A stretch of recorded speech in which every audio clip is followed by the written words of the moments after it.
नमस्ते, प्रणाम, सत श्री अकाल, आदाब। मैं आप सभी का दोस्त सम्राट राज कश्यप आप सभी का सुपर स्टार में मैं स्वागत एवं अभिनंदन करता हूं।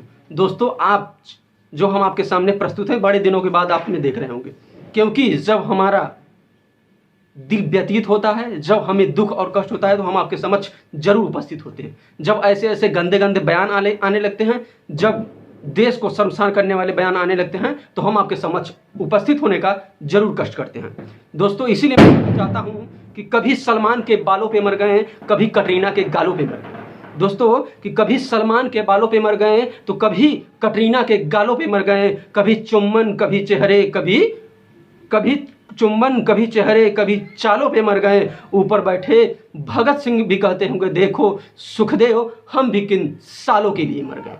दोस्तों, ये शब्द, ये अल्फाज, ये लफ्ज जो हम आपके सामने प्रस्तुत कर रहे हैं, ये जो शब्द आप अल्फाज सुनेंगे वह काफ़ी आपको व्यतीत कर देने वाला होगा। दोस्तों, इसलिए मैं आपको बता रहा हूं, कंगना रनौत का आप नाम सुनते होंगे, सुने होंगे या ना सुने होंगे तो अच्छा ही होगा, क्योंकि आज जो कंगना रनौत ने इस तरह से बयानबाजी की है, इस तरह से भद्दा मजाक किया है, इस तरह से किस तरह से देश के शहीदों का, देश के वीर सपूतों का, देश के वीर अखंड प्रतापी, जिन्होंने देश को आजाद कराने के लिए अपनी बलिदान दे दी, अपनी शहादत दे दी, इस देश को हंसते हंसते, इस देश को बचाने के लिए अपने हंसते हंसते अपने घर परिवार मान सम्मान को देखते हुए अपने को फांसी पर हंसते हंसते झूल गए। लेकिन दोस्तों, आज इस तरह से बयानबाजी की जा रही है, इस तरह से बयान दिए जा रहे हैं कि काफ़ी यह शर्मसार करने वाला है। दोस्तों, आज जो हम आपको बातें बताने जा रहे हैं, जो आप सुन रहे हैं, आप चारों तरफ मीडिया में ऐसी बातें सुन चुके होंगे, देख चुके होंगे कि किस तरह से बयानबाजी की गई। दोस्तों, कंगना रनौत के द्वारा यह शब्द, यह अल्फाज बोला गया है कि जो हमें आज़ादी मिली है, यह 2014 के बाद मिली है। 2014 में हमें आज़ादी मिली है। सोचिए दोस्तों कि हमें और आपको जो आज़ादी मिली थी, 15 अगस्त 1947 में जो हमें और आपको आज़ादी मिली थी, यह आज़ादी का उन्होंने मजाक उड़ाया और कहा गया है कि यह आज़ादी जो 15 अगस्त 1947 में जो हमें आज़ादी मिली है, यह हमें आज़ादी नहीं मिली है, यह हमें भीख मिली है। दोस्तों, यह काफ़ी शर्मसार करने वाला बयान है, काफ़ी देश को शर्मिंदा करने वाला बयान है। दोस्तों, आप सोचिए, समझिए कि आज किस तरह से विकृत मानसिकता के लोग शहीदों का अपमान कर रहे हैं, और सरकार सिर्फ और सिर्फ हाथों पे हाथ धरे बैठी है, चूड़ियां पहने बैठी है, और सरकार अभी तक इस पे एक शब्द भी ना बोल सकी। दोस्तों, अभी तक सरकार के द्वारा इस पर कड़ा निर्देश नहीं जारी किया गया कि आज जो सरकार में बैठे लोग हैं, सरकार में जो बैठे लोग हैं, आज अभी तक कंगना रनौत के ऊपर एक्शन क्यों नहीं लिया गया, उसके ऊपर कड़ी निंदा क्यों नहीं की गई, उसको कारावास की सजा क्यों नहीं हो रही है।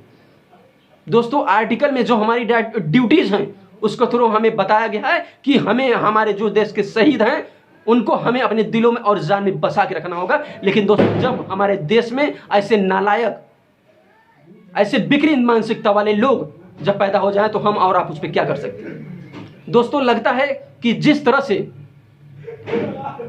कहा गया था, बताया गया था कि जो इसके बारे में आप सुनेंगे, देखेंगे, तो ये जब आई थी, कही थी कि मैं ड्रग्स में के ये अगर वगैरह आप सुनेंगे, तो इस पे इन्होंने देखे होंगे कि कंगना रनौत ने कहा था कि मैं ड्रग्स लेती हूँ ये वगैरह। तो मुझे लगता है कि अब यह बताने की आवश्यकता नहीं है, यह अब इसका सर्टिफिकेट है। दोस्तों, मैं सरकार से कहना चाहता हूँ, जानना चाहता हूँ, और सरकार से यह मांग करता हूँ कि इसकी जल्द से जल्द मेडिकल रिपोर्ट कराया जाए और उसे कारावास में रखा जाए, क्योंकि अगर यहाँ कारावास के बाहर रहेगी तो ऐसे ही पर्यावरण को प्रदूषित करती रहेगी, और ऐसे लोगों को जेल में ही रहने का अधिकार है, ऐसे लोगों को बाहर रहने का कोई अधिकार नहीं है। दोस्तों,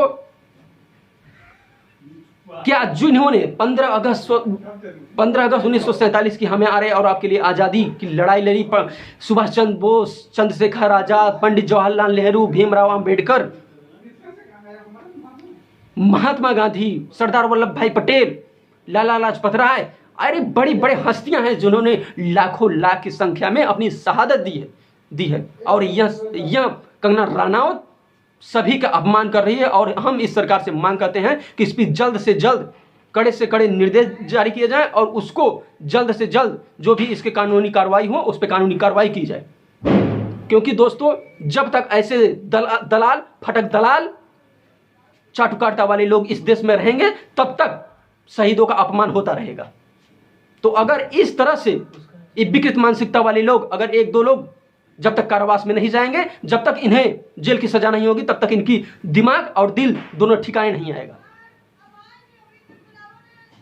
दोस्तों, आज जिस तरह से शहीदों का अपमान किया गया है, यह काफी दर्दनाक घटना है और यह पहली दफा नहीं है। इससे पहले भी इस तरह की घटनाएं की गई हैं, इस तरह से बोला गया है।